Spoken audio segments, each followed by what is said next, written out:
was a groundbreaking ceremony for a new factory. Did she mention seeing anyone who was sick? Anyone on a plane, the airport? No, she said she was jet lagged. इत्तेफाक या साजिश, ये दोनों word हमें confuse करते हैं हमारी daily routine life में। कभी कभी हमें ऐसी फीलिंग आती है जिसमें लगता है कि शायद ही हमारे साथ पहले हो चुका है और इस चीज को हम बार बार रिवाइंड करते हैं कि कहाँ हुआ है। ठीक वैसे ही आजकल हम जिस पेंडेमिक से गुजर रहे हैं इसको हम महसूस भी कर सकते हैं और हम इससे निकल भी पाएंगे, पर कुछ समय की बात है। जी हाँ, हम उसी मॉन्स्टर कोरोना वायरस की बात कर रहे हैं तो जिसने हमें हमारे घरों में कैद कर दिया है। पर शायद इस फिल्म के स्क्रीन प्ले राइटर स्कॉर्सी बर्न्स ने इस पेंडेमिक के बारे में हमें पूरी दुनिया को 9 साल पहले ही वार्न करने की कोशिश की थी। हे फ्रेंड्स, मैं हूँ Amita. Welcome to the cinetastic review of Contagion. आज मैं आपके साथ एक स्पेशल वीडियो शेयर करने जा रही हूँ जिसमें हम कंटेजियन मूवी का रिव्यू करने जा रहे हैं। ये फिल्म 2011 में रिलीज हुई थी।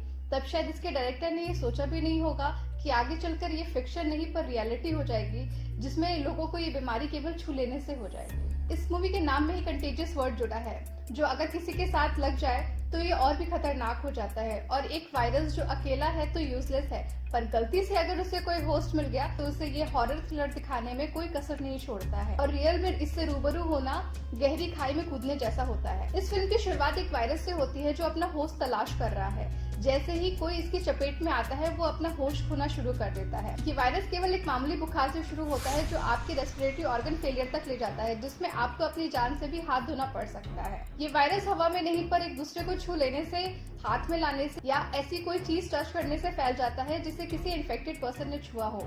खास बात तो ये है इस वायरस की कि ये इतना ताकतवर है कि अपने आप को जेनेटिकली मॉडिफाई करके एक इंसान से दूसरे इंसान में जाने में कुछ माइक्रो सेकेंड्स लेता है। स्टोरी में ट्विस्ट तब आता है जब ये पर्सन टू पर्सन नहीं पर हर उस कंट्री में फैलता है जो आपको मैप पे दिखाई पड़ता है। चाइना हो या अमेरिका, जापान हो या इंडिया, ये वायरस अपनी महामारी का शिकार किसी भी देश को बनाना नहीं छोड़ता है। कुछ 100-200 लोग नहीं पर लाखों करोड़ों की अच्छी खासी आबादी को ये वायरस बैठे बैठे खा जाता है। She did die. Right. Can I go talk to her? Mr. Amos, your wife is dead. What are you talking about? What happened to her? What happened to her?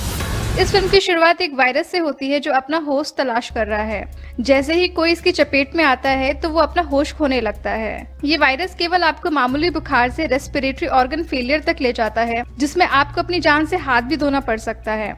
ये वायरस हवा में नहीं पर एक दूसरे से छू लेने से, हाथ में लाने से या कोई ऐसी चीज टच करने में फैल जाता है जिसे किसी इन्फेक्टेड पर्सन ने छुआ हो। The average person touches their face 3 to 5 times every waking minute. In between, we're touching doorknobs, water fountains, and each other. खास बात तो ये है कि ये वायरस इतना ताकतवर है कि अपने आप को जेनेटिकली मॉडिफाई करके एक इंसान से दूसरे इंसान में जाने में कुछ माइक्रो सेकेंड्स लेता है, जिसमें एक अच्छा खासा हेल्दी पर्सन भी जान खो देता है। स्टोरी में ट्विस्ट तब आता है जब ये वायरस केवल पर्सन टू पर्सन नहीं पर हर उस कंट्री में फैलता है जो आपको मैप पर दिखाई देगा। चाइना हो या अमेरिका, जापान हो या इंडिया, ये वायरस अपनी महामारी का शिकार किसी भी देश को बनाना नहीं छोड़ता। कुछ 100-200 लोग नहीं पर लाखों करोड़ों की अच्छी खासी आबादी को ये वायरस बैठे बैठे खा जाता है। Watch this. It's transmission, so we just need to know which direction. On day 1, there were 2 people, and then 4, and then 16. In 3 months, it's 1 billion. That's where we're headed. They're calling out the National Guard. They're moving the president underground. People will panic.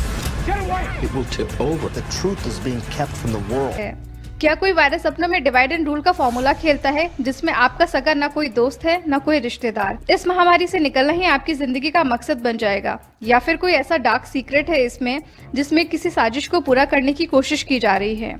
क्या इस ना दिखने वाले virus का हम शिकार बनेंगे या फिर इस रे ऑफ होप में रहेंगे जिसमें वापस उसी जिंदगी में जा पाएंगे जो इस वायरस के आने से पहले थी? इन सारे सवालों के जवाब के लिए आपको ये मूवी देखनी पड़ेगी। इस फिल्म को रियलिस्टिक बनाता है हमारा प्रेजेंट, जो हूबहू मैच करता है हमारी करंट सिचुएशन से, जिसमें मास्क और सैनिटाइजर्स हमारे बेस्ट फ्रेंड्स बन चुके हैं। जब ये कोरोना वायरस हमारे दरवाजे पे खड़े दस्तक दे रहा होता है तो हम अपने घर में महीनों का सामान लाने की होड़ में लगे रहते हैं कि कहीं गलती से भी इस वायरस से मुलाकात ना हो जाए। इस फिल्म के डायलॉग्स और सीन्स हमें उसी डर से मिलाते हैं जब कई इनोसेंट लोग इस हार जीत की जंग में दम तोड़ देते हैं। Day 1, there were 2 people, and then 4, and then 16. In 3 months, it's 1 billion. ये शायद एक इत्तेफाक ही है कि 9 साल पहले आने वाली फिल्म एक दिन हमारी जिंदगी के आईने से मैच कर जाएगी। इत्तेफाक शब्द इस सिचुएशन के लिए सही है, पर 1000% रिजेम्बलेंस के बाद हमें शक होता है कि ये वाकई में हकीकत है या हमसे कुछ ऐसा छुपाया जा रहा है जो नहीं होना चाहिए था। इस 1.5 घंटे की मूवी में हमें हर वो चीज बताई गई है जो हमें इस वायरस का ब्रंच या डिनर बनने से बचा सकती है। अब ये सवाल आता है कि आपको ये एक्शन ड्रामा थ्रिलर देखने को कहाँ मिलेगा? तो ये फिल्म आपको Amazon प्राइम पर देखने को मिल जाएगी। अगर ये फिल्म आपने इस पैंडेमिक के पहले देखी होती तो शायद आपको ये फिक्शन कहानियों की किताबों में मिल जाती, जैसा हमने 2012 की फिल्म में देखी थी। पर हमारी आज की कंडीशन ने इसे हमारा आईना बना दिया है, जिससे हमारा आज गुजर रहा है। पर कुछ भी हो जाए, इस वायरस को हम हराकर ही मानेंगे। अगर कुछ मिस हुआ हो या कोई सजेशन हो तो कमेंट करके जरूर बताइएगा। Thank you, take care, bye bye.